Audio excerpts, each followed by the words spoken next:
तर तुम्ही एकदा हे मेथीचे कटलेट केले ना, तर तुमच्या घरचे सारखे-सारखे म्हणतील की नाही हे मेथीचे कटलेट मला करून दे म्हणून. तर तुम्ही कशी करतात ना, ते तर मला कमेंट करून सांगाच. पण मी कशी केली ना, ते तुमच्याशी अगोदर शेअर करते. मेथी ना 2 पाण्याने स्वच्छ धुवून घेतलेली आहे. नंतर ती एका प्लेटमध्ये काढून घेते आणि चाकूने ना अशी बारीक चिरून घ्यायची आहे मेथी. बारीक चिरून झाली ना, एका साईडला ठेवून दिली. नंतर ना 2 वाटी बेसन पीठ घेतलेलं आहे आणि थोडं-थोडं पाणी टाकून आहे ना, ते बेसन पीठ असं छान मिक्स करून घेते. थोडं-थोडं पाणी टाकून हे बेसन पीठ मिक्स करून घेतलं ना, तर बेसन पिठाच्या आहेत ना, गुठळ्या होत नाहीत आणि असं हे बेसन पीठ आहे ना, मी मिक्स करून घेत आहे. जेवढं बेसन पीठ छान मिक्स करता येईल ना, तेवढं छान मिक्स करून घ्यायचं. कारण ना, हे कटलेट आहे ना, बेसन पीठ छान मिक्स केलं तरच छान होतात बरं का. आणि तुम्ही जेव्हा प्रवास वगैरे करत असाल ना, तर ते प्रवासामध्ये पण घेऊन जाऊ शकतात. आणि कढई घेतली, कढईमध्ये 2 चमचे ना तेल टाकलं. तेल गरम झाल्यानंतर ना, मिरचीचा ठेचा टाकलेला आहे.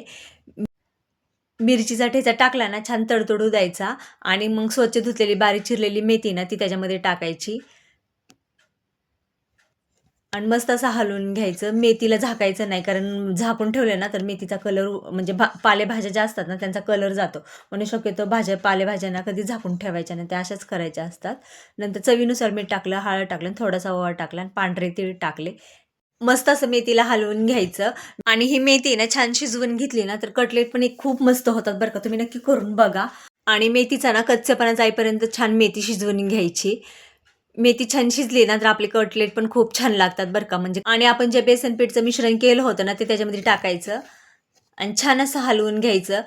जितकं आपण हलवून घ्याल ना, तितके हे चांगलं होतं बरं का. मस्त असं हलवून घेतलं ना, असा घट्टसर असा गोळा तयार होतो.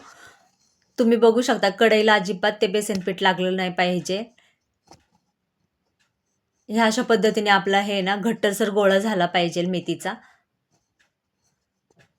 आणि हा तुम्ही व्हिडिओ ना शेवटपर्यंत नक्की बघा, स्किप करू नका. आणि जरा तरी हा व्हिडिओ आवडला असेल ना, तर नक्की लाईक, शेअर, सबस्क्राईब करायला विसरू नका. आणि मग तो घट्टसर गोळा आहे ना, मी एका प्लेटमध्ये काढला आणि हाताला पण थोडंसं तेल लावलं आणि जसं कटलेट असतं ना, त्याप्रमाणे त्याला आकार दिलेला आहे. हाताला पण तेल लावलेलं आहे बरं का.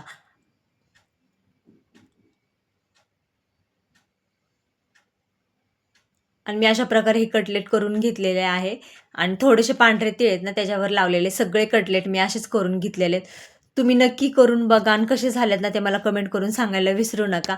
मेथी ही शरीरासाठी खूप पौष्टिक असते, कारण ह्या थंडीच्या सीझनमध्ये तुम्ही असं नवीन काहीतरी करून दिलं ना तुमच्या घरच्यांना, ते पण खुश होतील. तर मी अशा प्रकारे ना पांढरे तीळ लावून घेतलेले आहेत हे मेथीच्या कटलेटला आणि मग सगळे असे मी कटलेट करून घेतलेले आहेत. मी दुसरा पण कसा केला ना ते पण तुम्हाला दाखवते. आणि ह्या थंडीच्या सीझनमध्ये ना अशी ही रेसिपी केली ना तर एकदमच अप्रतिम लागते बरं का. तुम्ही नक्की करून बघा आणि कशी झाली ते मला कमेंट करून सांगायला विसरू नका. तर मी असे सर्व कटलेट करून घेतलेले आहेत आणि हा व्हिडिओ ना शेवटपर्यंत नक्की बघा, स्किप करू नका. हे सर्व कटलेट आहे ना मी असे करून घेतलेले आहेत. तुम्ही बघू शकताय. किती छान दिसतात ना. मग नंतर एकीकडे पॅन ठेवला, पॅनवर थोडंसं तेल टाकलं आणि एक-एक कटलेट आहे ना मी अशी त्याच्यामध्ये ठेवत गेले.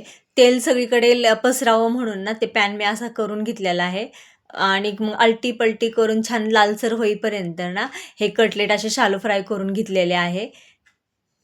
तुम्ही हे कटलेट नक्की करून बघा बरं का. छान असे लालसर होईपर्यंत मी शालो फ्राय करून घेतलेले आहेत. एकच नंबर हे कटलेट झाले होते. तुम्ही तुमच्या घरच्यांना नक्की करून दिले ना, ते सारखे-सारखे करून मागतील. तुम्ही बघू शकता छान असे लालसर हे कटलेट झालेले आहेत. मग नंतर मी एका प्लेटमध्ये काढले आणि टोमॅटो सॉस बरं ना अप्रतिम लागतात ते हे कटलेट. आणि जेव्हा तुम्ही प्रवासमध्ये वगैरे जात असाल ना, तर हे कटलेट घेऊन गेले ना, तर सर्वात उत्तम हा पर्याय आहे बरं का.